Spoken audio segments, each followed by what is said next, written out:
বাসর রাতে স্বামীর পা ছুঁয়ে সালাম করতে না করতেই ঐমির গালে সজোরে একটা থাপ্পড় পড়ল।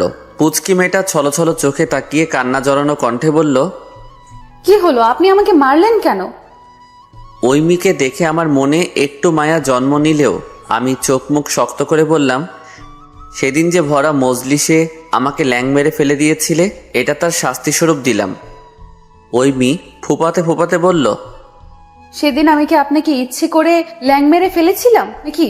ওই যে আমার বান্ধবীরা তো আমার সঙ্গে বাজি ধরেছিল, আপনাকে ল্যাং মেরে দিতে পারলেই 100 টাকা দিবে। আমি তো লোভ সামলাতে পারিনি, তাই আপনাকে ল্যাং মেরে ফেলে দিয়েছিলাম। ঐমি ছোট বাচ্চাদের মতো করে বলল, জানেন, ওই হারামিগুলো এখনো আমার টাকা দেয়নি।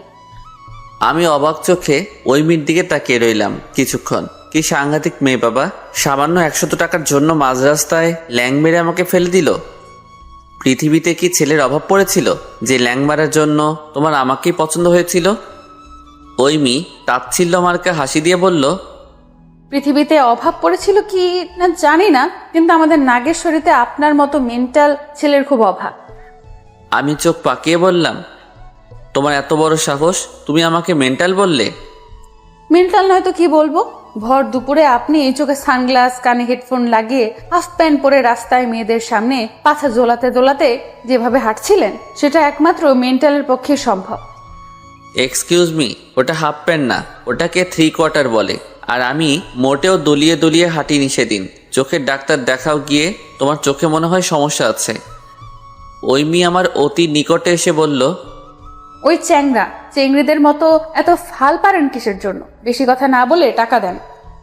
আমি হা করে ওর মুখের পানে চেয়ে রইলাম। ঐমি আমাকে হা করে তার দিকে তাকিয়ে থাকতে দেখে বলল, হাঁ করে কি দেখেন? দেন, এখন আমার টাকা দেন। আমি অবাক হয়ে বললাম, কিসের টাকা? ভরা মজলিসে মাঝ রাস্তায় তুমি ল্যাং মেরে ফেলে দিলে আমাকে মাত্র 100 টাকার জন্য। আর তোমরা বেয়াদব বান্ধবীগুলো তোমাকে সেই টাকা এখনো দেয়নি, এখনো সেই টাকাও আমাকে দিতে হবে? আরে বুদ্ধু, আমি কি ওই টাকার কথা বলছি নাকি? তাহলে কিসের টাকা? আরে বাসর রাতে স্বামী বউকে উপহার দেয় না, আমি সেটার কথাই বলছি। আপনি তো আর আমার জন্য কোনো গিফট নিয়ে আসেন নাই, তাই এখন আমাকে টাকা দেন। আর আপনি যদি চান তাহলে বাজের 100 টাকাও দিতে পারেন, আমি মাইন্ড করব না। বলেই মুচকি আসলো, ইম্পসিবল, আমি 1 টাকাও তোমাকে দিতে পারবো না। ঐমি চোখ বড় বড় করে আমার দিকে তাকিয়ে আমার আরো একটু কাছে এসে চোখে চোখ রেখে বলল, কি বললেন? আবার একটু বলুন তো। আমি চোখ ফিরিয়ে নিয়ে বললাম, আমি 1 টাকাও তোমাকে দিতে পারবো না। বেয়াদব মেয়েটা সঙ্গে সঙ্গে আমার পাঞ্জাবির কলার ধরে মুখের কাছে মুখ নিয়ে এসে বলল, তুই দিবি না, তোর বাপ দিবে। বলেই মেরে দিল সজোরে একটা লাথি। ও মা গো বলে আমি ফ্লোরে বসে পড়লাম। এই ফাঁকে পরিচয়টা দিয়ে নিই, আমি শামিল ইয়াসার অঙ্কুর। আর এতক্ষণ যার সঙ্গে কথা বলছিলাম সে আমার সদ্য বিয়ে করা বউ। বিয়েটা যদিও জোর করে দেওয়া হয়েছে, তবুও বউ তো বউ। আপনাদের হয়তো জানতে ইচ্ছে করছে কিভাবে কি হলো, তাহলে শুনুন আমাদের কাহিনী। আমি কিছুদিন আগে বেশ বড়সড় একটা ছ্যাঁকা খাইছি, যার ফলে সারাদিন মন খারাপ করে বসে থাকতাম, কোনো কিছুই ভালো লাগতো না। একসময় মনে হতে লাগলো আমি ডিপ্রেশনে চলে যাচ্ছি। তাই মন ভালো করার জন্য কুড়িগ্রামে আমার কাকার কাছে চলে গেলাম। যদি মনটা একটু ভালো হয়। কাকা এখানে একাই থাকেন, তিনি সারাদিন অফিসের কাজ নিয়ে ব্যস্ত থাকেন, আর আমি সারাদিন বসে বসে ডিম পাড়ি। ইচ্ছে হলে সকাল বিকাল একটু আশেপাশে ঘোরাঘুরি করি। সেদিন কি হয়েছে বুয়া এলেন না, যার ফলে দুপুরে খাবার খাওয়ার জন্য আমাকে বাইরে যেতে হলো। আমার পরনে ছিল 3/4 প্যান্ট আর একটা ব্ল্যাক কালারের টি শার্ট। আমি আর চেঞ্জ না করেই কানে ইয়ারফোন গজিয়ে বাসা থেকে বেরিয়ে পড়লাম। একটা হোটেলে গিয়ে খেলাম। খাবারের কথা আর না বলি, কুড়িগ্রামের মানুষগুলো আবার রাগ করতে পারে, কিন্তু আমার কাছে আমার বগুড়ার খাবারই বেস্ট। তো অঘটন ঘটল ফেরার পথে। আমি হেঁটে হেঁটে ফিরছিলাম। বেশ কিছুক্ষণ ধরে আমার পেছন থেকে মেয়েদের হাসাহাসির আওয়াজ কানে আসছিল, কিন্তু আমি সেদিকে নজর না দিয়ে ভদ্র ছেলের মতো মাথা নিচু করে হাঁটছিলাম। হঠাৎ করে একটা বেয়াদব মেয়ে আমার পাশে থেকে ল্যাং মারল, আর আমি গিয়ে পড়লাম গতকাল রাতে বৃষ্টিতে জমা পানির মধ্যে। আমার অবস্থা দেখে মেয়েগুলো হাসিতে ফেটে পড়ল। আমি কাদা থেকে উঠে পা থেকে লোফার খুলে ওদের দিকে এগিয়ে যেতেই বেয়াদব চিংড়ি গুলো দৌড়ে পালালো। ইচ্ছে তো করছিল সবকটার গাল থাপ্পড় দিয়ে লাল করে দিতে। আমি একটু পেছন পেছন গেলাম ওদের। যে মেয়েটা আমাকে ল্যাং মেরেছিল সে আমাকে কাঁচকলা দেখিয়ে কুড়িগ্রামের আঞ্চলিক ভাষায় কি জানি বলল। আমি সে কথার আগামাথা কিছুই বুঝলাম না। আমি ইচ্ছে করলে ওদেরকে ধরতে পারতাম, কিন্তু এটা তো আর আমার এলাকা না। আর এসব ক্ষেত্রে মেয়েদের কোনো দোষ থাকে না, সব দোষ হয় ছেলেদের। পরে কি থেকে কি কেসে ফেসে দিবে তখন হবে আরেক বিপদ। কিন্তু কথাই আছে না, অভাগা যেদিকে যায় সন্ধ্যা সেদিকে হয়। আমার ক্ষেত্রেও ঠিক সেটাই ঘটলো। ফিরে এসে দেখি আমার একটা লোফার কুত্তা মুখে নিয়ে বিদ্যুৎ গতিতে ছুটে চলেছে। হায় হায়, আমার 2200 টাকা দামের লোফার কুত্তার মুখে আমি এখন পাই কি দিব? আমার 2200 টাকা দামের লোফার না, মানে 2199 টাকা। তখন আমার ওই মেয়েগুলোর উপর সেই রকম রাগ উঠেছিল, ইচ্ছে তো করছিল খুন করে ফেলি। পরের দিন আমি সকাল থেকে বিকাল অবধি ওই রাস্তায় দাঁড়িয়েছিলাম, কিন্তু ওই বেয়াদব মেয়েগুলোর দেখা পেলাম না। আজ দেখা পেলে উচিত শিক্ষা দিতাম। দুদিন পর আমি টিকিট কাউন্টার থেকে টিকিট নিয়ে বাসায় আসছিলাম। আজ আমি বগুড়ায় যাব 4টায় বাস। হঠাৎ খেয়াল করলাম সেদিনে সেই মেয়েগুলো আমার সামনে সামনে হাঁটছে। আমার প্রাণ যেন খুশিতে ভরে উঠল। এবার হবে আসল খেলা, আমাকে ল্যাং মারার উচিত শিক্ষা দিব এবার। ওরা গ্রামের রাস্তা ধরলো, আমিও ওদের পিছু নিলাম। রাস্তাটা বেশ ফাঁকা। আমি একবার ভালো করে সামনে পেছনে দেখে নিয়ে তাদের সামনে গিয়ে টাইটানিকের মতো দুহাত প্রসারিত করে দাঁড়িয়ে দুপাটি দাঁত বের করে একটা শয়তানি হাসি দিয়ে বললাম, কি মিস, চিনতে পেরেছেন তো? আমাকে দেখে ওদের চোখ ছানা বড়া। আমি ওই মেয়ের দিকে এগিয়ে ওকে ভয় দেখানোর জন্য ওর হাত ধরে বললাম, তুমি সেদিন আমাকে কাদায় ফেলেছিলে, আজ আমি তোমাকে ড্রেনে ফেলবো। ভেবেছিলাম ভয় পেয়ে সরি টরি বলবে, কিন্তু বেয়াদব মেয়েটা আমার হাতে জোরে একটা কামড় বসিয়ে দিল। ব্যথায় আমি ওর হাত ছেড়ে দিতেই ও দৌড়াতে শুরু করলো। আমিও হাল ছাড়ার পাত্র না, আমিও পেছন পেছন দৌড় দিলাম। এবার ওকে মজা বুঝিয়ে ছাড়বো। আমার সাথে দৌড়ে পার পাবে না। আমি কখনোই দৌড় প্রতিযোগিতার সেকেন্ড ছাড়া ফার্স্ট হতে পারিনি। একটা বাড়ির সামনে গিয়ে ওকে আবার ধরলাম। ওই মেয়ে কাপা কাপা কণ্ঠে বলল, খবরদার আমার সাথে উল্টাপাল্টা কিছু করার চেষ্টা করবেন না, তাহলে কিন্তু ভালো হবে না বলে দিচ্ছি। মেয়ে সব দিক দিয়ে ফেসে গেছে, তবুও তার তেজ কমেনি। আমি ওই মেয়ের কানের কাছে মুখ নিয়ে গিয়ে ফিসফিস করে বললাম, বেয়াদব মেয়ে, তুমি আমার হাতে কামড় দিয়েছ না, আমি তোমার গালে কামড় দিব যে পরবর্তীতে কোনো ছেলের সাথে বেয়াদবি করার পূর্বে আমার দেওয়া শাস্তির কথা তোমার মনে পড়ে। খবরদার আমাকে ছোবেন না, তাহলে কিন্তু আপনাকে পস্তাতে হবে বলে দিলাম। আমি ওর গালের কাছে মুখ নিয়ে গিয়ে জোরে একটা কামড় বসাবো, ঠিক সেই মুহূর্তে কিছু সিনিয়র পার্সন এসে আমাকে ঘিরে ধরলো। এরপর উত্তম মধ্যম দিতে শুরু করলো। রাস্তাঘাটে মেয়েদের সাথে অসভ্যতামি করা, চল কমিশনারের কাছে চল। বলে আমার কলার ধরে টানতে টানতে নিয়ে যাচ্ছে। আমি কত বললাম আমি কিছুই করিনি, আপনারা ভুল বুঝতেছেন, কিন্তু কেউ আমার কথা শুনলো না। কি এক বিপদ! কমিশনারের বাসায় আমাকে নিয়ে বিচার হলো। কমিশনার পারলে আমাকে গিলে খায়। মুরব্বীদের কেউ কেউ বলছেন এই শালাকে পুলিশে দেন। এই জীবনে আমার একটা খারাপ রিপোর্ট নেই, এখন যদি আমাকে পুলিশে দেয় তাহলে আমি বাসায় মুখ দেখাবো কিভাবে? হায় আল্লাহ, এ কোন বিপদে পড়লাম আমি মনে মনে বললাম, আল্লাহ তুমি আমাকে এই বিপদ থেকে রক্ষা করো, আমি 50 টাকা ফকিরকে দিব। সঙ্গে সঙ্গে আমার মনে হলো কে যেন আমার কানে ফিস করে বলছে, অঙ্কুর তুই এত কিপটা কেন? আমি আবার বললাম, আচ্ছা 500 দিব। না, এটাও অনেক কম, তাহলে এই মাসের বেতনের অর্ধেক দিব। না, এটা আবার বেশি হয়ে যাচ্ছে, অর্ধেকের অর্ধেক দিব। আল্লাহ, এর থেকে বেশি আমি দিতে পারবো না, তুমি প্লিজ আমাকে এবারের মতো বাঁচিয়ে দাও। গ্রামবাসীর কথা শুনে তিনি ঐমিকে ডাকলেন। কমিশনার ঐমিকে তার পাশে বসিয়ে নরম স্বরে জিজ্ঞেস করলেন, মা, সত্যি কি এই চ্যাংড়া তোমার সাথে কিছু করেছে? সঙ্গে সঙ্গে ইন্ডিয়া যেমন সুইচ গেট খুলে বাংলাদেশকে পানিতে ভাসিয়ে দেয়, ঐমিও ঠিক তেমনি তার চোখের পানি দিয়ে পদ্মা মেঘনা ভাসিয়ে দিচ্ছিল। একটু পর ফুপিয়ে ফুপিয়ে কাঁদতে কাঁদতে বলল, বাবা, এই চ্যাংড়া অনেক দিন ধরে আমার পিছু নিয়েছে, অনেক দিন ধরেই আমাকে প্রেমের প্রস্তাব দিচ্ছে। আমি ওনার কুপ্রস্তাবে রাজি না হওয়ায় আজ আমার সাথে। বলে আবার কান্না করতে শুরু করলো। আমি তো যেন আকাশ থেকে পড়লাম। শেষ পর্যন্ত কমিশনারের মেয়ে, তাও আবার 1 নাম্বারের মিথ্যাবাদী। কত বড় অভিনেত্রী! আমি নাকি ওর পেছন পেছন ঘুরি। ও আল্লাহ, তুমি আমাকে বাঁচাও, আমি আমার এই মাসের অর্ধেক বেতন ফকিরকে দান করব। আল্লাহ, তুমি আমারে বাঁচাও। আঙ্কেল, আপনি বিশ্বাস করেন আপনার মেয়ে মিথ্যা কথা বলতেছে? প্রেমের প্রস্তাব তো দূরের কথা, আমি কখনোই ওর পেছন পেছন ঘুরি নাই। 3 দিন আগে সে আমাকে মাঝ রাস্তায় ভরা মজলিসে ল্যাং মেরে কাদায় ফেলে দিয়েছিল। আঙ্কেল জানেন, আপনার মেয়ের জন্য আমার 2200 টাকার জুতা, না মানে 1 টাকা ছাড় দিয়েছিল, 2199 টাকার জুতা কুকুর নিয়ে পালিয়েছে। আমি শুধু সে যেন পরবর্তীতে আর কোনো ছেলের সাথে বেয়াদবি না করে এই জন্য তাকে একটু ভয় দেখানোর জন্য ওর হাত ধরেছিলাম। তাছাড়া আমি আর কিছু করিনি আঙ্কেল, আমার কোনো খারাপ মতলব ছিল না। আমি মেয়েদের সবসময় সম্মান করি। ওই মেয়ে ওর বাবাকে জড়িয়ে ধরে বলল, বাবা, এই শয়তান চ্যাংড়া মিথ্যা কথা বলছে, ওই কুত্তা আমার গায়ে হাত দিয়েছে। বলে আবার ফুপিয়ে ফুপিয়ে কাঁদতে লাগলো। কমিশনার সাহেব আর নিজেকে কন্ট্রোল করতে পারলেন না। সজোরে এক থাপ্পড় আমার গালে বসিয়ে দিলেন। আমার গালে থাপ্পড় পড়ার পর আমি করুণ চোখে ওই মেয়ের দিকে তাকাতেই দেখলাম বেয়াদব মেয়েটা আমার দিকে তাকিয়ে মুখ ভেঙচি কাটছে। আমি গালে হাত দিয়ে ভাবতে লাগলাম, কি সাংঘাতিক মেয়ে, একের পর এক মিথ্যা কথা বলেই যাচ্ছে। আমার আর বুঝতে বাকি রইল না যে বেয়াদব মেয়েটা স্টার জলসার সিরিয়ালের নিয়মিত দর্শক। তা না হলে এমন নিখুঁত অভিনয় করতে পারতো না।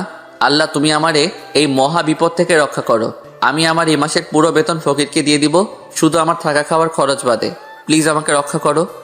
বিশ্বাস করেন আঙ্কেল, আপনার মেয়ে 1 নম্বরের মিথ্যাবাদী। আমি ওর গায়ে মোটেও হাত দেইনি।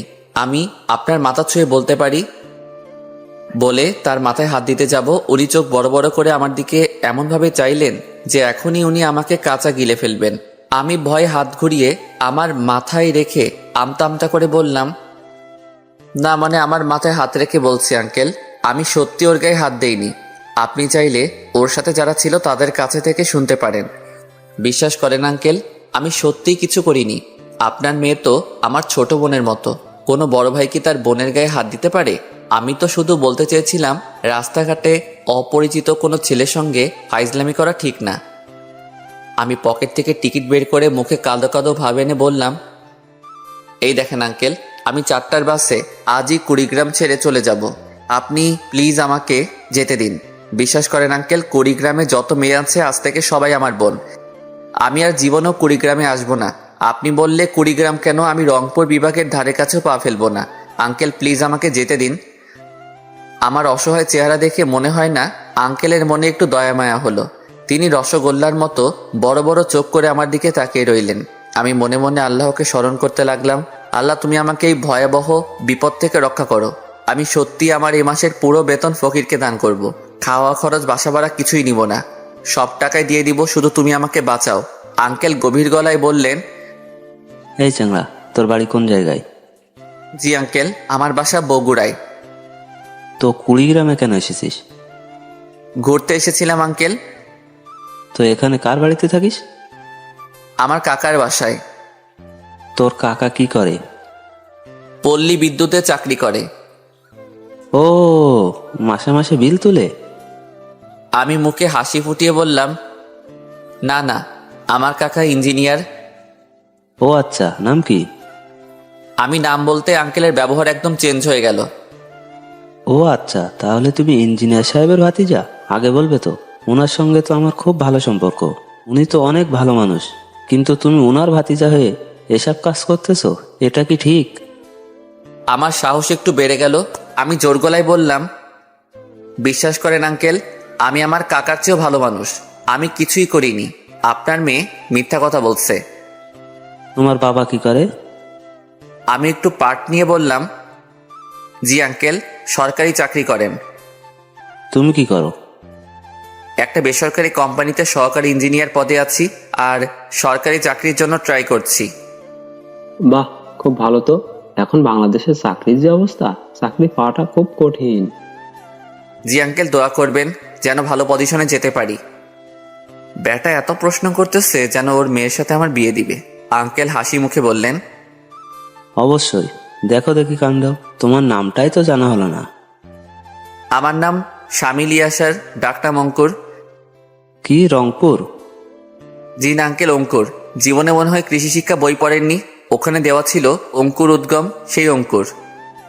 ও আচ্ছা, অঙ্কুর। তো বাবা, তোমরা কেমন বাসায় থাকো? মানে পাকা বাসা নাকি মাটির বাসা? তুই থেকে বাবা, বাহ কি উন্নতি। আমি বুক ফুলিয়ে বললাম, জি আঙ্কেল, আমরা পাকা বাসায় থাকি। তোমার ফোনে তোমার বাড়ির কোনো ছবি আছে কি? না, তবে আমার রুমের ছবি আছে মনে হয়। আচ্ছা, ছবিটা দেখাও তো। আমি আমার রুমের ছবি দেখালাম। উনি বললেন, জানালা থাই না? আসলে একতলা বাসা তো, তাই থাই লাগানো হয়নি। আমাদের ওখানে চোরের উপদ্রব বেশি তো।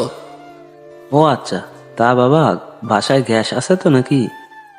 সাপ্লাই গ্যাস তো নেই, তবে সিলিন্ডার গ্যাস আছে। আচ্ছা, তো বাবা, তোমার মা রান্না বান্না কি গ্যাসের চুলায় করেন নাকি খড়ির চুলায় রান্না করেন? বেশিরভাগ সময় তো গ্যাসে রান্না করেন। কেন বলুন তো? না, কিছু না, এমনিতে জানতে চাইলাম আর কি। তা বাবা, তুমি সিগারেট টিগারেট খাও নাকি? না না, সিগারেটের গন্ধ আমার সহ্য হয় না, তাই সবসময় এসব থেকে দূরে থাকি। আঙ্কেল অনেকক্ষণ ধরে কি জানি ভাবলেন। এরপর ফোনে কার সাথে যেন বেশ কিছুক্ষণ ধরে কথা বললেন। গ্রামের লোকজন যারা ছিল তাদের চলে যেতে বললেন। গ্রামের লোকজন চলে যেতেই আঙ্কেল তার মেয়েকে নিয়ে পাশের রুমে গেলেন। একটু পর মনে হলো পাশের রুমে গোল মিটিং বসেছে। আমি আর সেদিকে কান দিলাম না। একটু পরে এসে হয়তো বলবে, সরি বাবা, ভুল আমার মেয়েরই ছিল, ও ছোট মানুষ তো তাই এমন করেছে, তুমি কিছু মনে করো না। খুশিতে আমার এখন নাচতে ইচ্ছে করছে। আল্লাহর শুকরিয়া আদায় করে মনে মনে বললাম, আল্লাহ, তখন আমি ঝোঁকের মাথায় একটু বেশি বেশি বলে ফেলেছি, তুমি আমাকে ক্ষমা করো। আমার পক্ষে 1 মাসের বেতন ফকিরকে দেওয়া সম্ভব নয়, তবে আমি কথা দিচ্ছি এই মাসের অর্ধেকের অর্ধেক বেতন আমি ফকিরকে দিব। প্রায় আধা ঘন্টা ধরে চলল সেই মিটিং। এদিকে আমার বাস ছাড়ার সময় হয়ে যাচ্ছে। মিটিং শেষ করে আঙ্কেল আমি যে রুমে বসেছিলাম সেখানে এলেন। তার পেছন পেছন কয়েকজন নতুন মুখকে ঢুকতে দেখলাম। আঙ্কেল আমার কাছে এগিয়ে এসে বললেন, বাবা রংকুর। আমি একটু হাসার চেষ্টা করে বললাম, রংকুর না আঙ্কেল, অঙ্কুর। বেয়াদব মেয়েটা দেখে মুখ টিপে হাসছে। আঙ্কেল মুচকি হেসে বললেন, ওই একই তো, শোনো, এটা হলো আমার ছোট মেয়ে ঐশী। বলে মেয়েটাকে কাছে টেনে নিলেন। আমি তার পেছনে একটা মহিলা দাঁড়িয়েছিলেন তাকে দেখিয়ে বললেন। ও আমার স্ত্রী। শেষে বেয়াদব মেয়েটাকে দেখিয়ে বললেন, ওকে তো চেনই, ওর নাম হচ্ছে ওই মেয়ে, আমার বড় মেয়ে এবং খুব আদরের মেয়ে। আমি মনে মনে বললাম, অতিরিক্ত আদর দিয়ে দিয়েই তো মেয়েটাকে বাদর বানিয়েছেন। মেয়ে তো নয়, আজ তো একটা ডাইনি। আমি আঙ্কেলকে বলতে যাব আমার বাসের সময় হয়েছে, আমাকে এখন যেতে হবে। ঠিক সেই মুহূর্তে আঙ্কেল আমার মুখের কথা কেড়ে নিয়ে বললেন, তোমার আব্বার নাম্বারটা দাও তো। আমি অবাক হয়ে জিজ্ঞেস করলাম, আমার বাবার নাম্বার দিয়ে কি করবেন আঙ্কেল? উনি আমার কাঁধে হাত রেখে বললেন, দেখো বাবা, ভুল যখন একটা করেই ফেলেছো তখন তো শুধরানো প্রয়োজন, তাই না? আমার মান সম্মান যা যাওয়ার তা তো গেছেই। আমি চাই না তোমার কারণে তোমার বাবা মার মান সম্মান ক্ষুণ্ণ হোক। তোমার বাবার সাথে কথা বলে তোমার আর ওই মেয়ের বিয়ে দিব। কথাটা শোনার সঙ্গে সঙ্গে আমার মাথায় যে কটা চুল বাকি ছিল সেগুলো যেন ঝরে পড়ে গেল। ওরে আল্লাহ, এ কি মহা বিপদে পড়লাম। আল্লাহ, আমি 2 মাসের বেতন ফকিরকে দান করে দিব। আল্লাহ, তুমি আমাকে রক্ষা করো। কি হলো বাবা, নাম্বারটা দাও। তোমার চাচাও ফোন বন্ধ করে রাখছে, তার সাথে না হয় পরে কথা বলা যাবে, আগে তোমার বাবার সাথে কথা বলি। হায় আল্লাহ, আমার বাপ যদি এসব জানতে পারে তাহলে আমাকে বাড়ি থেকে বের করে দিবে। এদিকে কাকাকে ফোন দিচ্ছি কিন্তু বারবার বন্ধ দেখাচ্ছে। আমি শেষে আর কোনো উপায় না পেয়ে আঙ্কেলের পা জড়িয়ে ধরে বললাম, বিশ্বাস করেন আঙ্কেল, আমি কিছুই করিনি। আমার বাবা এসব শুনলে আমাকে মেরে ফেলবে। উনি আমাকে উঠিয়ে বললেন, আরে আরে, কি করছো? এসব করে কিচ্ছু হবে না, বিয়ে তো তোমাকে করতেই হবে। দাও, নাম্বারটা দাও। আঙ্কেল, আমি আপনাকে মিথ্যা বলেছি। আমার বাবা কিছুই করে না। আর আমাদের কোনো বাড়ি নেই, ছোট একটা টিনের ঘরে সবাই গাদাগাদি করে থাকি। আর গ্যাস তো দূরের কথা, আমার তো খড়ির চুলাও নেই। মা বাড়িতে বাড়িতে কাজ করে যেটুকু আনেন তা খেয়ে আমরা বেঁচে আছি। এমন ছেলের সাথে বিয়ে দিয়ে আপনি কেন আপনার মেয়ের জীবন নষ্ট করবেন? আঙ্কেল আমার দিকে তাকিয়ে শুধু মুচকি হাসলেন। এতগুলো মিথ্যা কথা বলেও কোনো লাভ হলো না। শালা টাকলা আধা ঘন্টার মধ্যে কই থেকে যে আমার সব ইনফরমেশন জোগাড় করে ফেলেছে আল্লাহ ভালো জানেন। আল্লাহ, আমি আমার 3 মাসের বেতন ফকিরকে দান করব। তবু তুমি এই বেয়াদব মেয়েটার সাথে আমার বিয়েটা আটকাও। আমি কত কিছু বললাম কিন্তু কিছুতেই কিছু হলো না। শেষ পর্যন্ত ওই বেয়াদব মেয়েটাকে বিয়ে করতে হলো। বিয়ের সব কাজ সম্পন্ন হয়ে গেলে আমি বললাম, আঙ্কেল, বিয়ে তো করলাম, এখন কি আমি যেতে পারি? এ কি বাবা, বিয়ে করে বউ রেখে চলে যাবে, এটা কি ভালো দেখাবে? 2-4 দিন থাকো, নতুন বউকে নিয়ে ঘোরাফেরা করো, তারপর না হয় যাবে। রাতে ডাইনিং টেবিলে দেখলাম আমার শাশুড়ি আম্মা বেশ কিছু আইটেম রান্না করেছেন। খাবারগুলোও মজার ছিল, যদিও টেনশনের কারণে আমরা গলা দিয়ে একটু নামিনি সেগুলো। আর এতদিন যেসব খাবার খেয়েছি কি জঘন্য ছিল বলে বোঝাতে পারবো না। মানুষ বলে বিয়ে নাকি মজা আর মজা, খালি খাওন আর খাওন। কিন্তু আমার কাছে মনে হয়েছে বিয়ে মানে আজাব, খালি টাকা আর টাকা। ঘরে ঢুকতেও নাকি টাকা দিতে হবে। আমার পকেটে 3টা কচকচে 1000 টাকার নোট ছিল। বেয়াদব মেয়েগুলো সবগুলোই নিয়ে নিচ্ছে। আমি এখন বাড়ি যাব কিভাবে? ভাইরা আমার গ্রামে ঘুরতে গিয়ে ভুলেও যেন কোনো মেয়ের পেছনে পড়েন না, তাহলে কেস খায়া যাবেন। গ্রামের মেয়েগুলো ভীষণ ডেঞ্জারাস। তবে সবাই না। বন্ধুকে সবকিছু খুলে বললাম। ওই হারামজাদা বলল, যা হবার তা তো হয়ে গেছে বন্ধু, এখন আর কান্নাকাটি না করে ভাবির কাছে গিয়ে বিড়াল মারো গিয়ে। বর্তমান বেয়াদব মেয়ে, তোমার এত বড় সাহস, তুমি আমার বউয়ের সম্পদে হাত দাও? ওই মেয়ে ভেঙচি কেটে বলল, আমি আপনার বউ, সো আপনি পুরোটাই আমার সম্পদ। আমি যা ইচ্ছা তাই করতে পারি। বাবার বাসার আবদার নাকি আমি তোমার মতো বেয়াদব মেয়েকে বউ হিসেবে মানি না? তুই মানবি না, তোর বাপ পর্যন্ত মানবে। একদম অসভ্যদের মতো আচরণ করবেন আমার সাথে। কিছু বলছি না দেখে ভেবো না মাথা কিনে নিয়েছো। আচ্ছা তাহলে ভালোভাবেই বলতেছি, ওগো প্রাণের স্বামী আমার টাকা দেন। এসব ঢং আমার পছন্দ না। আমার কাছে 1 টাকাও নেই। তোমার বেয়াদব বান্ধবীগুলো আমার সব টাকা নিয়ে নিচ্ছে, এমনকি আমার বাসায় যাওয়ার টাকাটাও বেয়াদবগুলো নিয়ে নিচ্ছে। ও আচ্ছা, এই ব্যাপার। আপনার হাত ঘড়িটা সুন্দর। আমার দুলাভাই জাপান থেকে পাঠিয়েছেন। ও মা, সত্যি? আমার না খুব শখ জাপানি ঘড়ি হাতে দেওয়ার। আমি কি আপনার ঘড়িটা হাতে দিতে পারি? আমি ঘড়ি খুলে ওর হাতে দিলাম।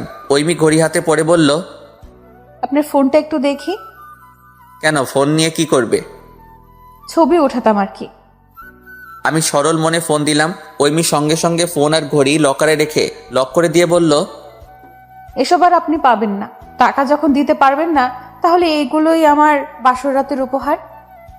আমি হাদারামের মতো চেয়ে রইলাম। কি সাংঘাতিক মেয়ে, মুহূর্তের মধ্যে আমার সবকিছু হাতিয়ে নিল। এর সাথে থাকলে আমার জীবন তেজপাতা হতে সময় লাগবে না। আল্লাহ আমাকে এখান থেকে পালানোর একটা রাস্তা দেখাও। আমি আমার 3 মাসের বেতন ফকিরকে দিয়ে দিব। বেয়াদব মেয়ে।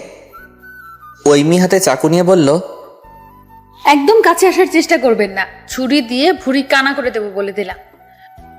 আমি 2 পা পিছিয়ে গিয়ে, হায় আল্লাহ, মেয়ে তো নয়, সাক্ষাৎ একটা মাস্তান। এর হাত থেকে তুমি আমাকে রক্ষা করো। ঐমি প্লিজ, আমি তোমার কাছে যাব না। তুই চাকুটা সামনে থেকে সরাও। সত্যিই তো, পরে কাছে এলে কিন্তু আপনার অবস্থা খারাপ করে দেব। সত্যি। আমার অকালে মরার কোনো শখ নেই। আমি এখনো বিয়েই করিনি। বিয়ে না করেই মরতে চাই না। ঐমি আমার কথা শুনে ভ্রু কুঁচকে বলল, তাহলে আমি কে? আমি জিহ্বায় কামড় দিয়ে একটু হাসার চেষ্টা করে বললাম, আসলে এটা আমার অভ্যাস। আগে সবসময় বলতাম তো, আর কিছুক্ষণ আগে বিয়ে করেছি তো মনে ছিল না। এমন জায়গায় মারবো, উঠতে বসতে শুধু বউয়ের কথাই মনে পড়বে। আমি 2 পাটি দাঁত বের করে মুখে হাসি ফুটিয়ে বললাম, ঐমি আমার ফোন আর ঘড়িটা দাও প্লিজ। ওগুলো এখন আর আপনি পাবেন না, ওগুলো এখন আমার। আচ্ছা, তোমার তো গিফট চাই তাই না? তুমি আমাকে বাইরে যাওয়ার ব্যবস্থা করে দাও, আমি এক্ষুনি তোমার গিফট এনে দিচ্ছি। সত্যি বলছেন? সত্যি। আমাকে কি আপনার বলদ মনে হয়? আমাকে কি পাগল কুত্তায় কামড়াইছে? আমি আপনাকে বাইরে যেতে দেব আর আপনি পালাবেন, তাই না? আর আপনার কাছে তো টাকা নেই, তাহলে আপনি গিফট কিনবেন কিভাবে? আমি আমতা করে বললাম, না মানে ওই আর কি, কোনো না কোনোভাবে জোগাড় করে দিতাম আর কি।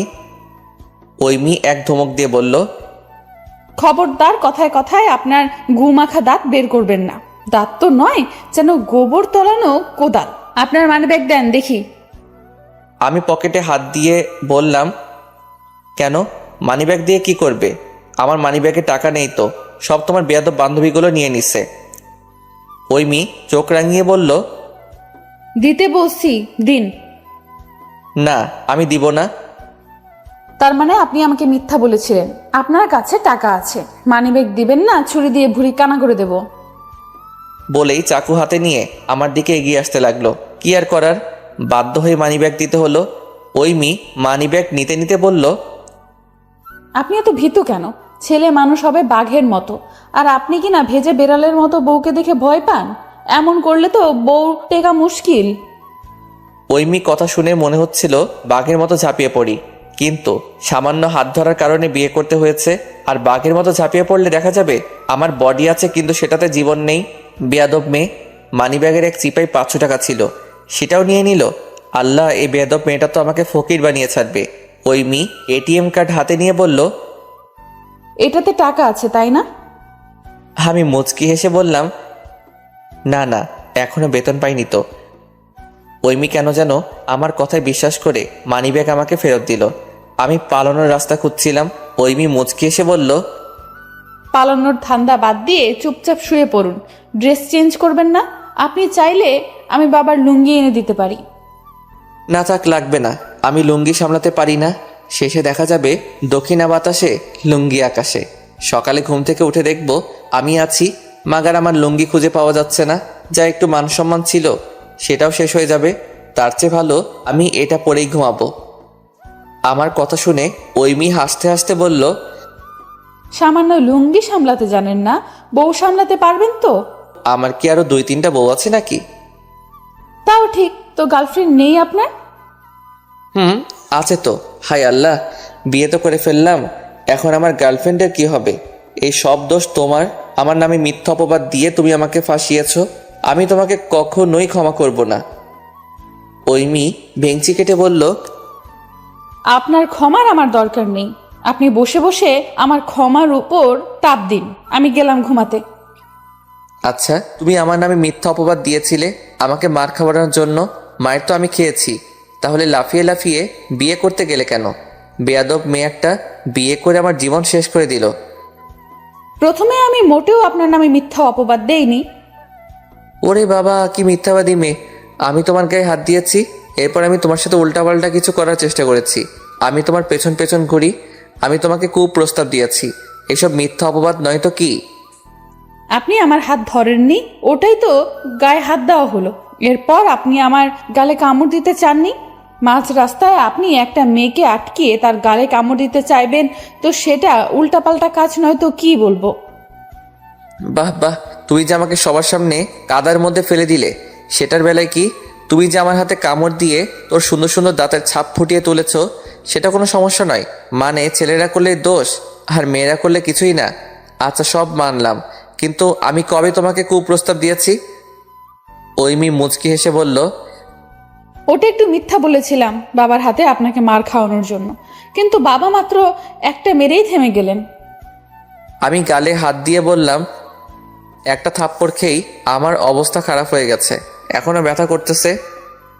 ঐমি আমার গালে আলতো করে তার কোমল হাত ছুঁয়ে বলল, অনেক জোরে মেরেছিল তাই না? আমার শরীরের মধ্যে যেন এক অন্যরকম শিহরণ খেলে গেল। আমি সঙ্গে সঙ্গে চোখ বন্ধ করে ফেললাম। প্রথম কোনো মেয়ের ছোঁয়া। আমি বরাবরই মেয়েদের থেকে দূরে দূরে থাকতাম। যে মেয়েটার সাথে সম্পর্ক ছিল তার সঙ্গেও কখনো দেখা হয়নি। ওই মেয়ে আমার হাত ধরে ঝাঁকুনি দিয়ে বলল, কি মিস্টার, কই হারিয়ে গেলেন? আমি আস্তে আস্তে বললাম, কোথাও না তো। আমাকে বিয়ে করলে কেন? আমি তো বিয়ে করতে চাইনি, কিন্তু বাবা বলল আপনার পরিবার নাকি অনেক ভালো, আপনি ছেলেটাও নাকি অনেক ভালো, আপনি আমাকে সুখে রাখবেন। আর আমি আরেকটা জিনিস ভাবলাম, ক্যাবলা ছেলে এখন খুঁজলেও পাওয়া যাবে না। আর যে কথাটা ভেবে আমি রাজি হয়েছি সেটা হলো, আমার একটা বান্ধবী আছে বিবাহিত, ওর স্বামীর কাছে যা চায় ওর স্বামী ওকে তাই দেয়। আমি বাবার কাছে অনেক কিছু চাইলে বাবা অনেক সময় দেয় না, তো ভাবলাম বিয়ে করলে আপনার কাছে যা চাবো আপনি তাই দেবেন, তো বিয়ে করাই ভালো। যখন যেটা চাইবো তখন সেটাই পাওয়া যাবে, কি মজা বলেন? আহা, কি বুদ্ধি! মহারানী যখন যেটা আবদার করবে সঙ্গে সঙ্গে পূরণ করতে হবে। টাকা যেন গাছের পাতা, গাছ ধরে ঝাঁকুনি দিলেই পাওয়া যায়। স্বামীকে ফকির করবার ধান্দা। আমি 1 টাকাও তোমার পেছনে খরচ করতে পারবো না। ঐমি ভেঙচি কেটে বলল, আপনার থেকে টাকা কিভাবে খসাতে হবে সেটার প্ল্যানিং আমি করে ফেলেছি, ওসব নিয়ে আপনার চিন্তা করতে হবে না। এইটুকু সময়ের মধ্যে এত কিছু প্ল্যানিং করে ফেলেছো? সাংঘাতিক মেয়ে তো তুমি। আমাকে কি আপনার কাঁচা খেলোয়াড় মনে হয়? বয়সে আপনার থেকে ছোট হতে পারি, কিন্তু বুদ্ধিতে আমার কাছে মার খেয়ে যাবেন আপনি। তোমার তো মন্ত্রীর ছেলের সাথে বিয়ে করা উচিত ছিল। তোমার শ্বশুর জনগণের টাকা হাতিয়ে নিত, আর তুমি বসে বসে শুধু টাকা উড়াতে। বিয়ে যখন আপনার সাথে হয়েই গেছে, এখন আর ওসব ভেবে লাভ আছে? তো আপনার গার্লফ্রেন্ডের কথা বলেন, দেখতে কি সেই রকম সুন্দরী? দেখিনি কখনো, বলবো কিভাবে? ঐমি অবাক হয়ে বলল, কি বলেন? তার মানে মেয়েটাকে আপনি চেনেন না, ফোনের মাধ্যমে প্রেম? হুম। ওই শাকচুন্নি নিশ্চয়ই বলেছে হিন্দি সিনেমার মতো দেখা করার আগ পর্যন্ত আপনাকে কোনো ছবি দেখাবে না। হুম। আপনি এত বলদ কেন? সমস্যা নেই, আমার সাথে থাকলে এমনিতেই ঠিক হয়ে যাবেন। তো আপনার কেমন গার্লফ্রেন্ড? একবারও তো ফোন দিয়ে আপনার খোঁজ নিল না। ব্রেকআপ হয়েছে, আমি মন খারাপ করে বললাম। ও আচ্ছা, আপনি তাহলে ছ্যাঁকা খাওয়া মাল। বলেই হি হি করে হাসতে লাগলো। সি, কথার কি শ্রী! এমনি ওকে ফেসবুকে মেসেঞ্জারে ফোন থেকে ব্লক মেরে দিন। ও ফোন তো আমার কাছে, সমস্যা নেই, আমি পরে ব্লক মেরে দেব। এই যে মিস্টার বলদ, আজ থেকে আমি ছাড়া পৃথিবীর সব মেয়ে আপনার বোন, কথাটা মাথায় ভালো করে ঢুকিয়ে নিন। আচ্ছা ঠিক আছে, কিন্তু শাশুড়ি আম্মা কেউ কি আপু বলে রাখবো? ঐমি চোখ বড় বড় করে বলল, মাকে কেন আপু বলে ডাকবেন? না মানে তুমি তো একটু আগে বললে পৃথিবীর সব মেয়ে আমার বোন, তাই বললাম আর কি। আপনাকে না বলছি আপনার ওই গু মাখা দাঁত আমার সামনে বের করবেন না। আর সব মেয়ে বলতে ইয়াং মেয়েগুলোর কথা বলেছি। ও আচ্ছা ঠিক আছে। মনে থাকে যেন। আর ভুলেও যদি কোনো মেয়ের দিকে তাকিয়েছেন তাহলে এক বাড়ি দিয়ে আপনার চান্দু স্টেডিয়ামে ফাটিয়ে দেব। আমার ভীষণ ঘুম পাচ্ছে, আমি এখন ঘুমাবো। বলে ঐমি খাটে শুয়ে পড়ল। কিছুক্ষণ পর ঐমি আমাকে দাঁড়িয়ে থাকতে দেখে বলল, কি সমস্যা আপনার? অমন ক্যাবলার মতো দাঁড়িয়ে আছেন কেন? আমি কোথায় ঘুমাবো? এত বড় একটা খাট কি আপনার চোখে পড়ছে না? আমি আমতামতা করে বললাম, আমি কি তোমার পাশে শুবো? তো কি আপনি কি নিচে শুতে চান? তাহলে শুতে পারেন, আমার কোনো সমস্যা নেই। না না, আমি তোমার পাশে ঘুমাবো। বলে ঐমির পাশে শুয়ে পড়লাম। একটু পর, এই শুনছেন? বলো। রাতে ঘুমের মধ্যে ভুলেও আমার সাথে উল্টাপাল্টা কিছু করার চেষ্টা করবেন না। উল্টাপাল্টা কিছু করলে একদম নারী নির্যাতন কেস দিয়ে জেলে পুরে দেব, বলে দিলাম। ওরে আল্লাহ, এ কোন মেয়ের পাল্লায় পড়লাম গো। আল্লাহ, আমি আমার 4 মাসের বেতন ফকিরকে দিয়ে দিব, তবু তুমি আমাকে রক্ষা করো। তুমি হয় ওকে উঠিয়ে নাও, আর না হয় আমাকে উঠিয়ে নাও। তবে ইচ্ছা হলে চুমু খেতে পারেন, আমি মাইন্ড করব না। বলেই ঐমি মুচকি এসে অপর পাশে মুখ ফিরিয়ে নিল। আমি মনে মনে বললাম, তোমাকে চুমু দিতে আমার বয়ে গেছে। শুধু তোমার সৌন্দর্যের প্রেমে পড়ে গেছি বলে কিছু বলছি না, তা না হলে এক থাপ্পড় দিয়ে সব বেয়াদবি ছুটিয়ে দিতাম। একবার শুধু বাগে পাই, তোমার বগুড়ার টক দইয়ের ঘোলের মতো তোমার মাথা যদি ঘোল না করেছি, তাহলে আমার নাম অঙ্কুর না। তখনই আমার মনে হলো কে যেন আমার কানে কানে বলতেছে, তুই ওর মাথা ঘোল করবি? তুই এই মেয়েটাকে ঘোল খাওয়াবি? তোর বাপের ক্ষমতা নাই এই মেয়েরে ঘোল খাওয়ানোর। আর কি জানি বললি, তুই ওরে থাপ্পড় দিবি? তোর বুকের পাটা আছে? তুই হয়তো ভুলে গেছিস ফকির বাবার কথা। তুই হবি 1 নম্বরের বউ পাগল, সারাদিন বউয়ের আঁচল ধরে তার পেছন পেছন ঘুরবে। আর সেই তুই নাকি তোর বউকে মারবি থাপ্পড়? হাস্যকর। মধ্যরাতে ঐমি পিঠে গুঁতো মেরে ঘুম ঝরানো কণ্ঠে বললাম, আপনার কি সমস্যা? এত ছটফট করতেছেন কেন? শান্তিতে একটু ঘুমাতে দেবেন না? কি হয়েছে, এমন করতেছেন কেন? খুব ক্ষুধা লাগছে, আমি আবার পেট খালি থাকলে ঘুমাইতে পারি না। ঐমি রেগে গিয়ে বলল, তাহলে রাতে খাবার সময় নতুন জামাইয়ের মতো ঢং করে না খেয়ে উঠে আসলেন কেন? টেনশনে আমি কিছু খাইতে পাচ্ছিলাম না। আর আমি তো নতুন জামাই, তাই না? আপনি কি সত্যিই খালি পেটে ঘুমাতে পারেন না? হ্যাঁ সত্যি, আমার মা তো প্রতি রাতে এক্সট্রা করে নুডলস রান্না করে আমার জন্য রেখে দেয়। রাতে যখন আমার ক্ষুধা লাগে আমি যে সেগুলো খাই। এত যে খান সেগুলো যায় কই? গায়ে তো একটু লাগে বলে আমার মনে হয় না। আমার ঘরে কোনো নুডলস ফুডলস নাই। আর আমি বুঝতে পারছি আপনি না খাওয়া পর্যন্ত আমাকে শান্তিতে ঘুমাতে দেবেন না। আমি যাচ্ছি খাবার আনার জন্য, আপনি ওয়াশরুম থেকে ফ্রেশ হয়ে আসেন। একটু পর ঐমি একটা প্লেটে করে খাবার নিয়ে আসলো। আমি খাবার মুখে দিয়েই বললাম, এগুলো তো ঠান্ডা হয়ে গেছে, এগুলো খাবো কিভাবে? মধ্যরাতে আপনাকে গরম করে খাওয়ানোর জন্য আপনার শাশুড়ি আম্মা জেগে নেই, তাই এখন কষ্ট করে এগুলো খেয়ে আমাকে উদ্ধার করেন। তুমি একটু গরম করে আনতে, ঠান্ডা খাওয়া যায়? আমার চুলা জ্বালানো বারণ আছে। কেন? চুলো জ্বালালে কি হবে? উফ, এত কথা না বলে আপনি খান তো। কি আর করার, ঠান্ডা খাবার খেতে লাগলাম। ঐমি আমার সামনে বসে আমার খাওয়া দেখতে লাগবে। তোমার ক্ষুধা লেগেছে নাকি? চাইলে তুমি আমার সঙ্গে খেতে পারো, আমি এতগুলো খাবো না। যাও গিয়ে হাতটা ধুয়ে আসো। না, আপনি খান, আমি দেখি। আমার ক্ষুধা নাই। আমি আর কথা না বাড়িয়ে খেতে লাগলাম। কিছুক্ষণ পর ঐমি হাঁ করে বলল, আমাকে একটু খাইয়ে দিন না। ঐমি কথা শুনে প্রথমে আমি ভেবেছিলাম আমি সরাসরি বলে দিব সে যেন নিজে হাতে খায়, কিন্তু ওর চোখে চোখ পড়তেই আমার কেমন জানি ওর প্রতি অদ্ভুত একটা মায়া জাগ্রত হয়। আমি এক লোকমা ওর মুখের সামনে ধরতেই ও গপ করে খেয়ে নিল। আমিও খেলাম, ওকেও খাইয়ে দিলাম। ওকে খাওয়ানোর সময় বারবার শুধু ওর চোখের দিকে চাইছিলাম। ঐমি এক সময় সেটা খেয়াল করে বলল, কি দেখছেন? আমি প্রথমে একটু ঘাবড়ে গেলেও পরে মিষ্টি হেসে বললাম, তোমার চোখ দুটো অসম্ভব সুন্দর। আর আমি বুঝি সুন্দর না? তুমি অনেক সুন্দর ঐমি। মুচকি হেসে বলল, জি না, আমি সুন্দর না, আমি সুন্দরী। জানো ঐমি, তোমার চোখে যে কি পরিমাণ মায়া তা আমি বলে বোঝাতে পারবো না। তোমার চোখ দুটি যদি কোনো কবি দেখতেন তাহলে হয়তো এতক্ষণে কবিতা লিখে ফেলতেন। খাওয়া দাওয়া শেষ করে ঐমি বলল, যদি আপনি কিছু মনে না করেন তাহলে আমি একটা কথা বলতে চাই। কথা বলবে তো, এতে আবার অনুমতি নেওয়ার কি আছে? আসলে আই এম সরি, আমার জন্য আপনাকে অনেক অপমানিত হতে হয়েছে। আমার জন্য হয়তো আপনার বিয়ে নিয়ে অনেক স্বপ্ন ভেঙে গেছে। আমার জন্য আপনি মার খেয়েছেন, আমার জন্য আপনি অনেক কষ্ট পেয়েছেন। আমার দুষ্টামির জন্য আজ আমার আর আপনার বিয়েটা হয়েছে। আপনার বিয়ে নিয়ে হয়তো অনেক স্বপ্ন ছিল, আপনার বউকে নিয়ে হয়তো অনেক স্বপ্ন ছিল। আমার চেয়ে অনেক সুন্দর বউ আপনি হয়তো কল্পনা করতেন। আসলে আমি বিয়ে করতে চাইনি, বাবার জোরাজোরিতে রাজি হয়েছি। আসলে আমি চাই না আমার জন্য আমার বাবার মান সম্মান নষ্ট হোক, কিন্তু আমি বারবার এমন কাজ করে তার জন্য আমার বাবার মান সম্মান নষ্ট হয়, আমার বাবা কষ্ট পায়। যা হবার তা তো হয়ে গেছে, বিয়েটা যখন হয়ে গেছে তখন আর এসব ভেবে লাভ নেই। আপনি যদি শাস্তি দিতে চান তাহলে আমাকে শাস্তি দিন, আমি কিছু বলবো না, তবুও এমন কিছু করবেন না যার জন্য বাবা কষ্ট পাবে।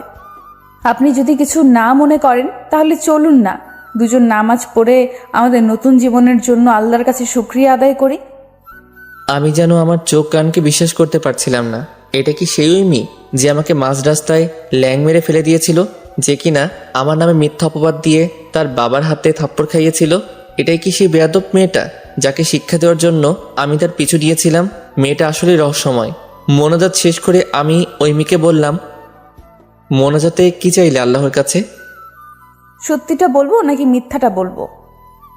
অবশ্যই সত্যি বলবে। আপনি যেটা চেয়েছেন সেটা যেন আল্লাহ কবুল না করে, আমি এটাই চেয়েছি। আমি চোখ বড় বড় করে ওর দিকে তাকিয়ে বললাম, কেন? এমনটা চাওয়ার কারণ কি? কারণ আপনি চেয়েছেন আল্লাহর কাছে এই বেয়াদব মেয়েটার হাত থেকে আমাকে রক্ষা করো, ফকিরের টাকা পয়সা দেবেন, আরো কি যেন কথা বলছিলেন। তাই আমি চেয়েছি আপনার দোয়া কবুল না হয়। একবার যখন বিয়ে হয়েছে এত সহজে আপনাকে ছাড়ছি না মশাই। তুমি কিভাবে জানলে আমি ওটাই চেয়েছি? আপনি গাধার মতো জোরে জোরে বললে তো আমি জানতে পারবোই। আর শোনেন, টাকা না দিয়ে আমাকে দেন, আল্লাহ আপনার মঙ্গল করবে। আমার চেয়ে বড় ফকির এই পৃথিবীতে আর একটাও খুঁজে পাবেন না। তোমাকে টাকা দিতে আমার বয়েই গেছে। এখন যা ইচ্ছে বলুন, টাকা কিভাবে আদায় করতে হয় সেটা আমরা খুব ভালো করে জানা আছে। এই একটু আগেই তো তুমি ঠিক ছিলে, হঠাৎ এই ডাইনি রূপ ধারণ করলে কেন? সকালে ঘুম থেকে উঠে দেখি ঐমি তখনও ঘুমাচ্ছে। দুষ্টু মেয়েগুলোকে ঘুমন্ত অবস্থায় অসম্ভব সুন্দর দেখায়, ঐমিকেও একদম পুতুলের মতো লাগছিল। আমি লকারের চাবি নিয়ে আস্তে করে লকারটা খুলে আমার ফোন আর ঘড়িটা বের করে নিলাম। রুম থেকে বেরিয়ে আসবো কি জানি হলো, আবার পিছন ফিরে ঐমির দিকে তাকালাম। ওর কাছে গিয়ে বাম হাতটা নিয়ে আমার সবচেয়ে প্রিয় ঘড়িটা পরিয়ে দিলাম। এরপর ঐমির কপালে আলতো করে চুমু দিয়ে বিদায় জানালাম। বেয়াদব মেয়েটা ঘুমাচ্ছে, এটাই সুযোগ পালানোর, পরে যা হবে দেখা যাবে। এখন আগে পালাই। কিন্তু দুর্ভাগ্য, কথায় আছে না, অভাগা যেদিকে যায় সন্ধ্যা সেদিকে হয়। আমার ক্ষেত্রেও ঠিক তাই হলো। গেট খুলতেই দেখলাম শাশুড়ি আম্মা সামনে দাঁড়িয়ে আছে।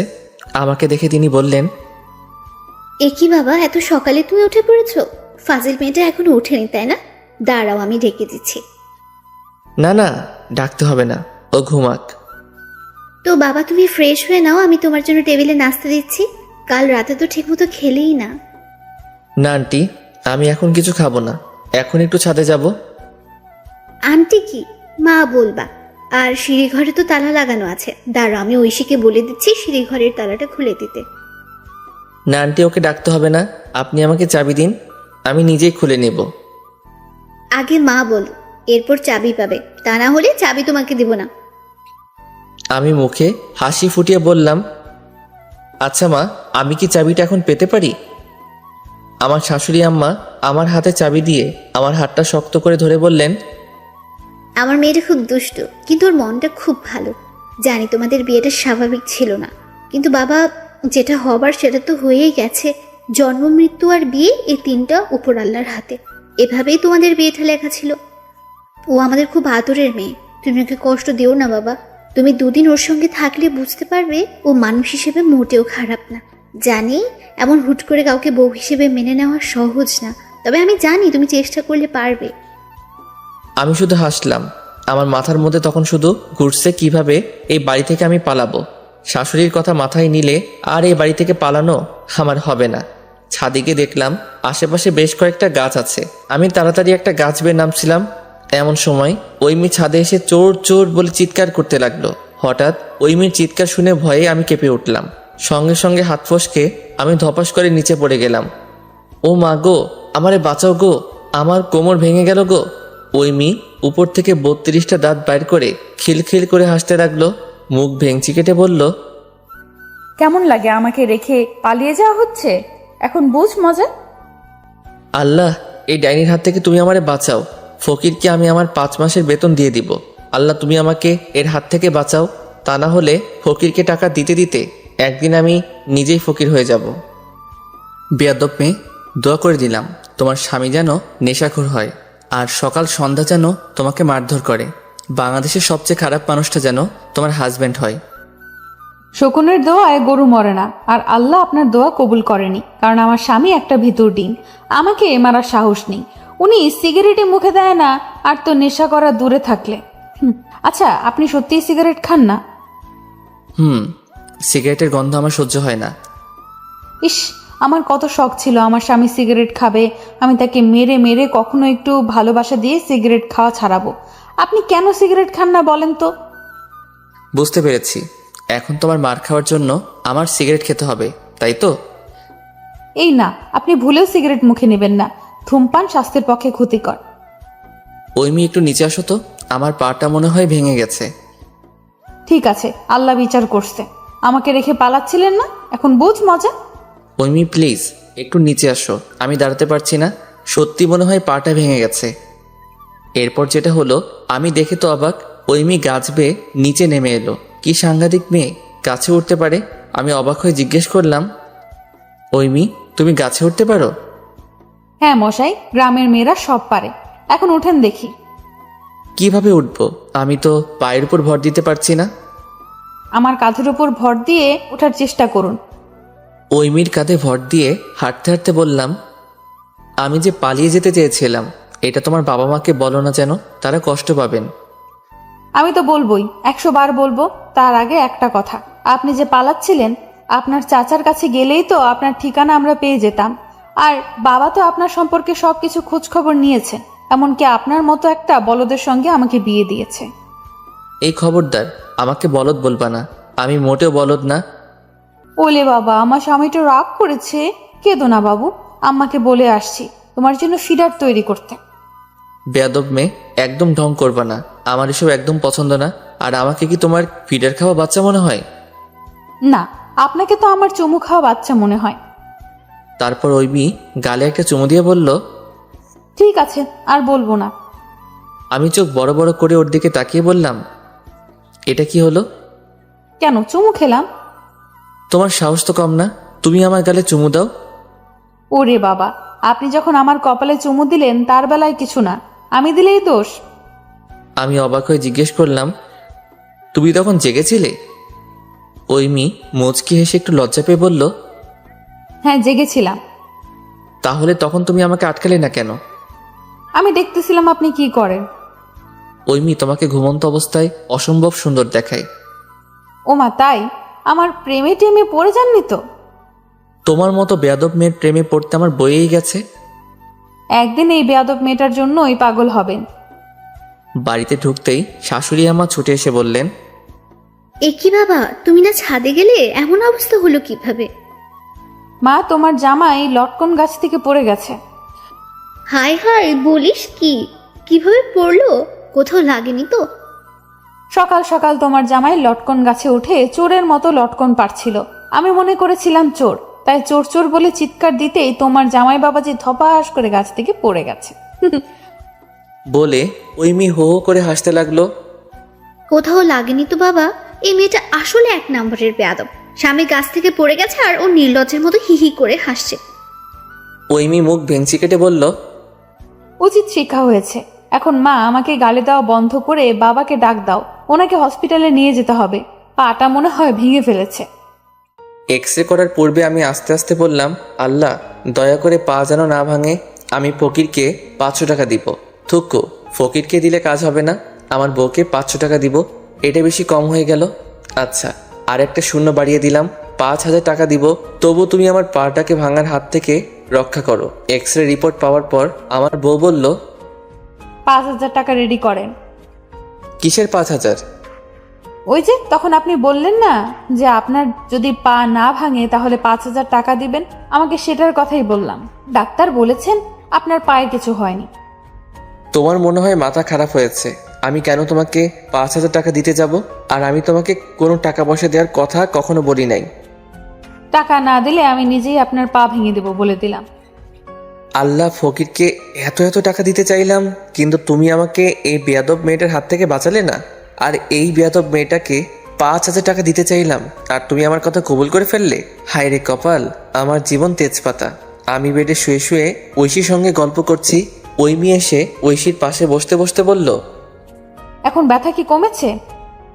ঐমি আমাদের দুজনের জন্য একটু চা নিয়ে আসো তো, মাথাটা একটু ধরেছে, খুব চা খেতে ইচ্ছে করছে। ঐশী, তোর দুলাভাইকে বলে দে যার খেতে ইচ্ছে করছে সে যেন বানিয়ে খায়। আমি কাউকে চা বানিয়ে খাওয়াতে পারবো না। দুলাভাই আপনি বসেন, আমি চা নিয়ে আসতেছি। আরে তুমি কেন যাবে? ও যাক না, সারাদিন তো কোনো কাজ নাই, শুধু দুষ্টুমি করে দিন পার করে। একটু কাজ করুক না। তুই আমার পাশে বসো, তোমার গল্প শুনতে ভালোই লাগছে। ঐমি ভেঙচি কেটে বলল। হং দেখে বাঁচি না। এরপর রাগে ফুঁসতে ফুঁসতে বাইরে চলে গেল। আচ্ছা ঐশী, তোমার বোন এমন কেন? ওর মতো বেয়াদব মেয়ে আমি আমার জন্মে দেখিনি। আপু মোটেও বেয়াদব না, ও একটু দুষ্টু টাইপের। ছোটবেলায় কিন্তু এমন ছিল না, একদম শান্তশিষ্ট ছিল। ক্লাস 5-এ পড়তে আপুর সাথে একটা দুর্ঘটনা ঘটে। আপুর সামনে একটা মেয়ে গায়ে কেরোসিন ঢেলে আগুন ধরিয়ে আত্মহত্যা করে। ওই ঘটনার পরে অনেকদিন অসুস্থ ছিল, কারোর সঙ্গে কথা বলতো না। রাতে ঘুমের মধ্যে চিৎকার করে উঠতো, আগুন দেখলে অনেক ভয় পেত। মা এখন আপুকে রান্নাঘরে ঢুকতে দেয় না। এরপর আস্তে আস্তে আপু স্বাভাবিক হতে শুরু করে।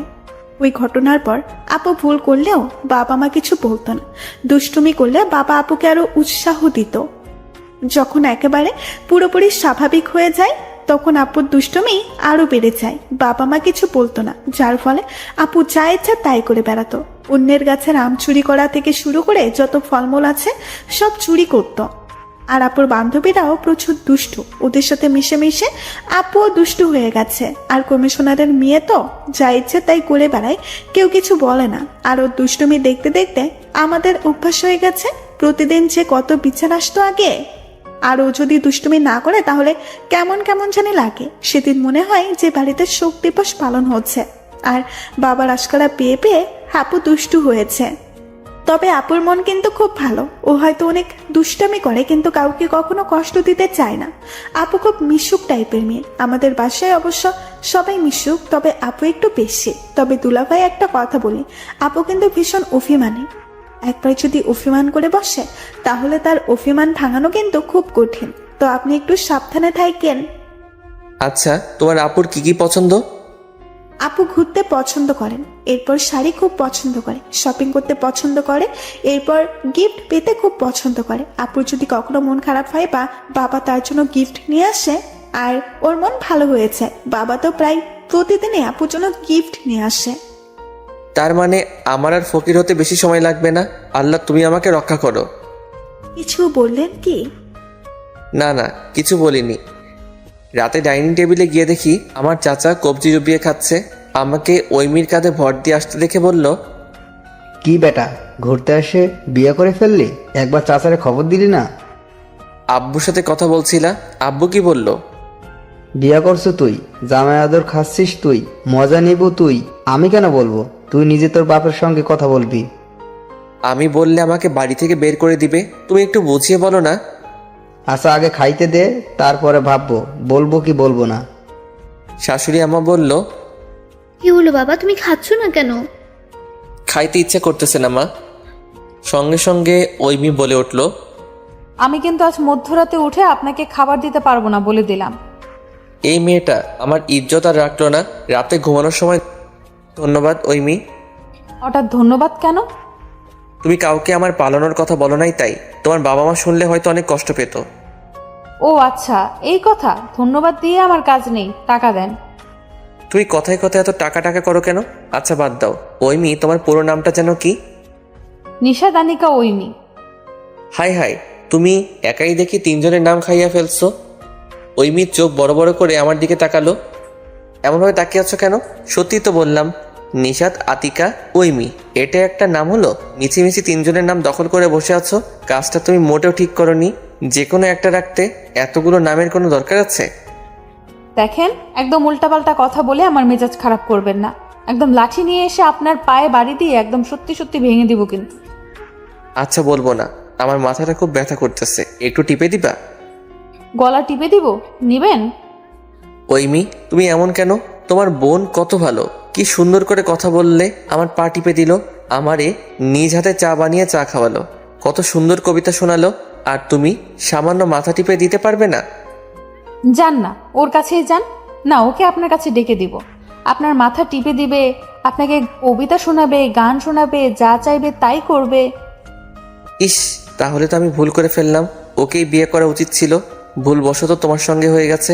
শ্বশুর মশাইকে বিষয়টা বলতে হচ্ছে। ভুল করে মিস্টেক হয়ে গেছে। বউটা এক্সচেঞ্জ করতে হবে। ওই খবরদার, আমার বোনের দিকে নজর দিবেন না। ও আপনার ছোট বোন হয়, ছোট বোনের নজরে দেখবেন। কিভাবে ও আমার ছোট বোন হলো? ঐশী তো আমার শালি হয়, আর শালি মানে আদি ঘর। এমন মার মারবো সব লুচ্চামি ছুটে যাবে। সকালে ওরে আল্লাহ, ছি ছি ছি ছি ছি ছি, আপনি এত বড় বিছানায় হিসু করছেন? আমি লাফ দিয়ে উঠে বসলাম। আমার প্যান্ট সহ আমি যেখানে শুয়েছিলাম সেখানে অনেকটা অংশ জুড়ে ভেজা। আপনার লজ্জা শরম কিছুই নাই? এত বড় একটা ছেলে হয়ে আপনি বিছানায় হিসু করেন? এরপর জোরে জোরে চিৎকার করে বলতে লাগলো, মা মা, তোমার জামাই বাবাজি বিছানায় হিসু করেছে। আমি ওইমির মুখ চেপে ধরে বললাম, প্লিজ চিৎকার করো না, আমি সত্যি বলছি, আমি এমন কিছু করি না। তাহলে কি ভূত এসে আপনার প্যান্ট আর বিছানা ভিজিয়ে দিয়ে গেছে? বিশ্বাস করো ওইমি, আমার বুদ্ধি বয়স থেকে আমি কখনোই বিছানায় হিসু করিনি।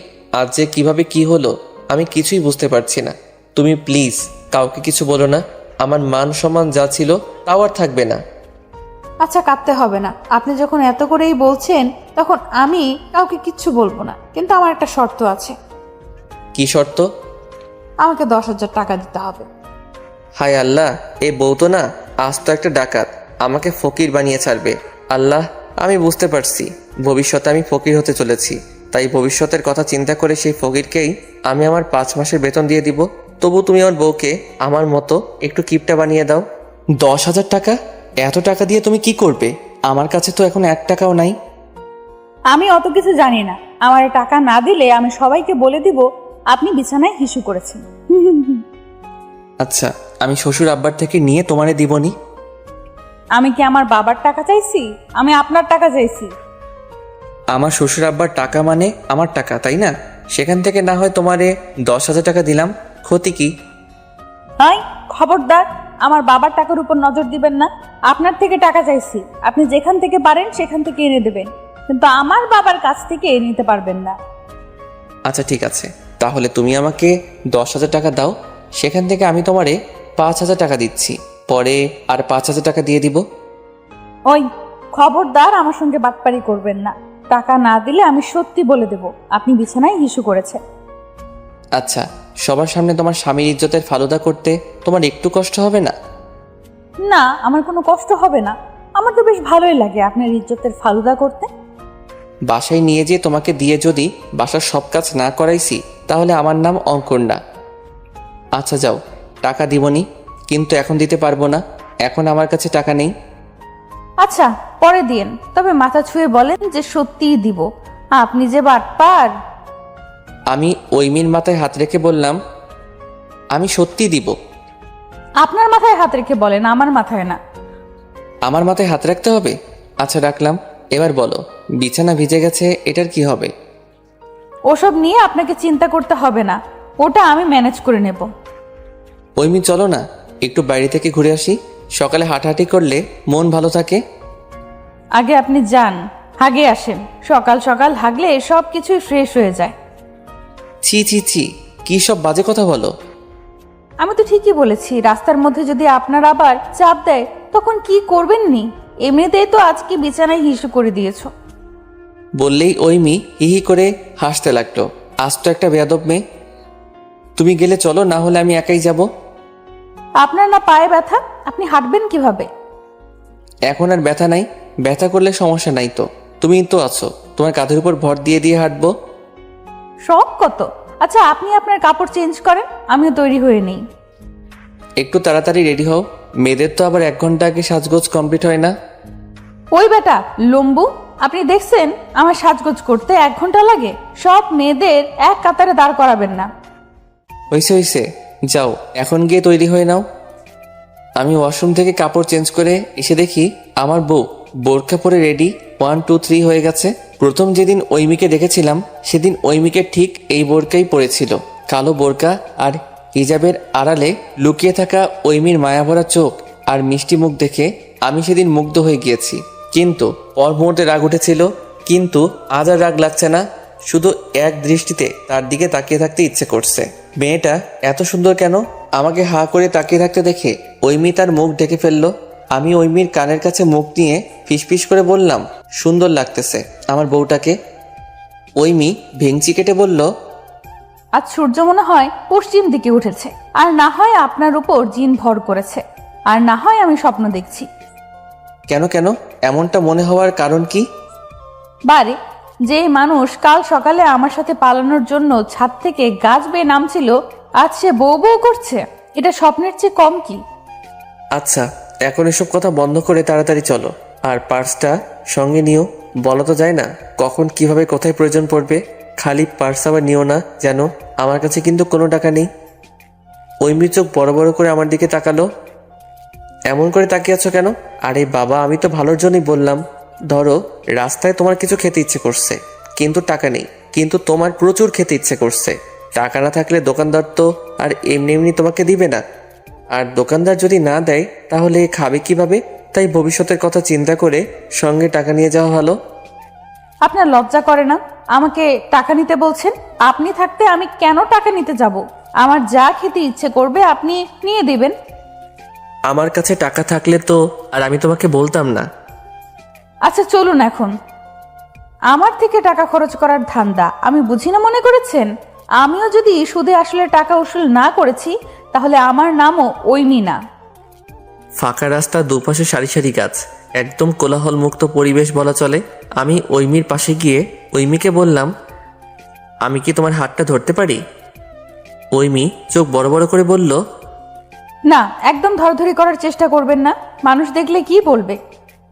আমার বউয়ের হাত আমি ধরতে পারবো না? না, এটা আপনার শহর না যে আপনার যা ইচ্ছে তাই করবেন। এটা গ্রাম, এক একজন এক এক রকম কথা বলবে। যা বাবা, আমার বউয়ের হাত আমি ধরে হাঁটবো, এতে মানুষের বলার কি আছে? আচ্ছা আপনার মতলব কি বলেন তো? আজ সকাল থেকে দেখছি বউ বউ করছেন। বউকে বউ বউ বলবো না তো কি বলবো? আপা আপা। এই দেখেন, একদম বাজে কথা বলবেন না। ভেবেছিলাম আজকে ওর সব টাকা শেষ করব, কিন্তু এত সকালে কোনো দোকানই খোলেনি। আর এখানে যে ছোট্ট একটা মার্কেট আছে সেটা তো মনে হয় না 10টার আগে খুলবে। হোটেলগুলো খোলা আছে, তবে সেসব খাবার, ইস, ওইসব খেলে নির্ঘাত ডায়রিয়া। ঐমি চলো না দূরে কোথাও থেকে ঘুরে আসি, যেখানে থাকবো শুধু তুমি আর আমি। এখন গাড়ি কোথায় পাবেন? অটো আছে না, একদম অটো রিজার্ভ করে নিয়ে যাব, তাহলে অন্য কেউ আমাদের ডিস্টার্ব করবে না। তুমি আমি পাশাপাশি হাতে হাত রেখে দূর অজানায় হারিয়ে যাব। ঐমি ভেংচি কেটে মনে মনে বলল, ওরে বাবা, শখ কত! আমার টাকায় ফুর্তি করার খুব ইচ্ছে আপনার, তাই না? আমি 1 টাকাও খরচ করব না। দেখেন এবার আমি কি করি। কি হলো, তুমি চুপ কেন? তার মানে তুমি আমার সঙ্গে যেতে রাজি? বেশি দূর যাব না, এই তিস্তা ব্রিজ পর্যন্ত যাব, ওখানে একটু হাঁটাহাঁটি করে এরপর চলে আসবো। তার আগে চলো ওই দোকানটায় থেকে একটু চিপস নেই। চিপস তো আমারও পছন্দ, কিন্তু টাকা তো খরচ করা যাবে না। এখন কি করা যায়? একটা বুদ্ধি পেয়েছি। আও মা! বলে ঐমি পা ধরে বসে পড়ল। কি হয়েছে ঐমি, পায়ে ব্যথা পেয়েছো? ঐমি কান্না কান্না ভাব করে বলল, আমার পাটা মনে হয় মচকে গেছে, আমি আর হাঁটতে পারবো না। ঐমিকে দোকানের সামনে থাকা টুলে বসিয়ে বললাম, দেখি কোথায় ব্যথা পেয়েছো। স্লিপারটা ওর পা থেকে খুলে পায়ে মালিশ করে দিয়েছিলাম। ঐমি আমার হাতের ছোঁয়া পেয়ে বারবার কেঁপে উঠছিল। মানুষ হিল পরে হোঁচট খায়, এই কথা শুনেছি, স্লিপার পরেও যে কেউ হোঁচট খায় আজ প্রথম দেখলাম। একটু সাবধানে তুমি হাঁটতে পারো না? সব সময় শুধু দুষ্টুমি বুদ্ধি তোমার মাথার মধ্যে ঘুরপাক খায়। নিজের প্রতি একটু কেয়ার নিতে শেখো, বুঝেছো? যদি বড় কিছু হয়ে যেত তাহলে কি হতো? তোমার মা বাবাকে আমি কি বলতাম? তারা কি ভাববে বলো তো? প্রথম দিনই আমার মেয়ের পা ভেঙে নিয়ে এসেছে, বাকি জীবন তো পড়ে আছে, না জানি কি করবে। এই জন্য আমি বলছিলাম যে হাতটা একটু ধরি, কিন্তু তুমি তো আমার কথা শুনলে না। ওই মেয়ে এক দৃষ্টিতে আমার দিকে তাকিয়েছিল। সরি, আমার জন্য আপনার ঘুরতে যাওয়ার প্ল্যানটা ক্যান্সেল হয়ে গেল। রাখো তোমার ঘুরতে যাওয়া, ওটা না হয় অন্যদিনই যাওয়া যাবে, কিন্তু তোমার যদি বড় কিছু হয়ে যেত একটু সাবধানে চলবে তো। এখন বাসায় যাব কিভাবে? আমি হাঁটতে পারবো, সমস্যা নাই। আর হোঁচট খেয়ে পড়লে বড় কিছু হয় না। আমি ওই মেয়েকে কোলে উঠিয়ে নিলাম। ওই মেয়ে হাত পা ছোটাছুটি করতে করতে বলল, এই এই করছেনটা কি? মানুষ দেখলে কি বলবে? প্লিজ আমাকে নামিয়ে দিন, আমি হাঁটতে পারবো। এ কোন ঝামেলায় পড়লাম আবার? নিজেই দেখি খাল কেটে কুমির আনলাম। একদম চোখ, পুরো রাস্তা ফাঁকা, কেউ দেখবেও না, কেউ কিছু বলবেও না। আর কজন বউয়ের স্বামীর কোলে ওঠার সৌভাগ্য হয় বলো তো? আপনার পায়ে ব্যথা, পায়ে ভর করলে ব্যথাটা আরো বেড়ে যেতে পারে। তোমার ওজন 44 কেজির বেশি হবে না, সো চুপ থাকো। ওই মেয়ে আমার গলা জড়িয়ে ধরে আমার দিকে পলকহীনভাবে তাকিয়ে রইল। এমনভাবে তাকিয়েও না গো, প্রেমে পড়ে যাব। কিছুক্ষণ পর, প্লিজ, এদিকে মানুষ আছে, দয়া করে আমাকে নামিয়ে দিন। মানুষ দেখলে খারাপ বলবে। আমি সত্যিই হাঁটতে পারবো। আচ্ছা ঠিক আছে, নামাতে পারি, তবে আমার দুটো শর্ত আছে। আমি আপনার সব শর্তে রাজি, প্লিজ আমাকে নামান। শর্তগুলো আগে শোনো তো, না পরে আবার বলবা যে আমি চিটিং করছি। তাড়াতাড়ি বলেন। প্রথম শর্ত, তুমি আমাকে ওয়াদা করো আজ থেকে তুমি সব সময় নিজের প্রতি যত্ন নিবে। আচ্ছা ঠিক আছে, দ্বিতীয় শর্ত কি? জলদি বলুন। সকালের যে 10,000 টাকা তুমি নিতে চাইছিলে সেটা নিবে না। ইস, আমার মাথায় এত বুদ্ধি। বউ পাখি তুমি চলো ডালে ডালে, আমি চলি পাতায় পাতায়। আমার থেকে টাকা হাতিয়ে নেওয়া অত সহজ না। ওরে বাটপার, তাহলে এই ছিল আপনার মনে? কত বড় চিটার চ্যাংরা! আমার ফাঁদে আমাকে আটকে দিল। হায় আফসোস, আমি 1,000 টাকা হারানোর ভয়ে 10,000 টাকা হারিয়ে ফেললাম। আমার সাথে বাটপারি, আমিও কম না। এবার ডাইরেক্ট 20,000 টাকা হাতিয়ে নেব, দাঁড়া। আমার মনে হয় তোমার সত্যটা পছন্দ হয়নি, ওই মেয়ে হতাশ কণ্ঠে বলল। আচ্ছা ঠিক আছে, আমি আপনার শর্তে রাজি। এখন দয়া করে আমাকে নিচে নামিয়ে দিন। আচ্ছা ঠিক আছে, নামিয়ে দিলাম। ওই মেয়ে খুঁড়িয়ে খুঁড়িয়ে হাঁটছিল, কিন্তু বাড়ির সামনে আসতেই সে এক দৌড়ে গেটের কাছে গিয়ে বলল, আমি সবাইকে বলে দেব আপনি বিছানায় হিসু করেছেন। আমি আপনাকে বলেছি যে আমি 10,000 টাকা নিব না, কিন্তু আমি এটা তো বলিনি যে আমি কাউকে বলবো না আপনি বিছানায় হিসু করেছেন। যদি আমার মুখ বন্ধ করতে চান তাহলে এখন আমাকে 15,000 টাকা দিতে হবে।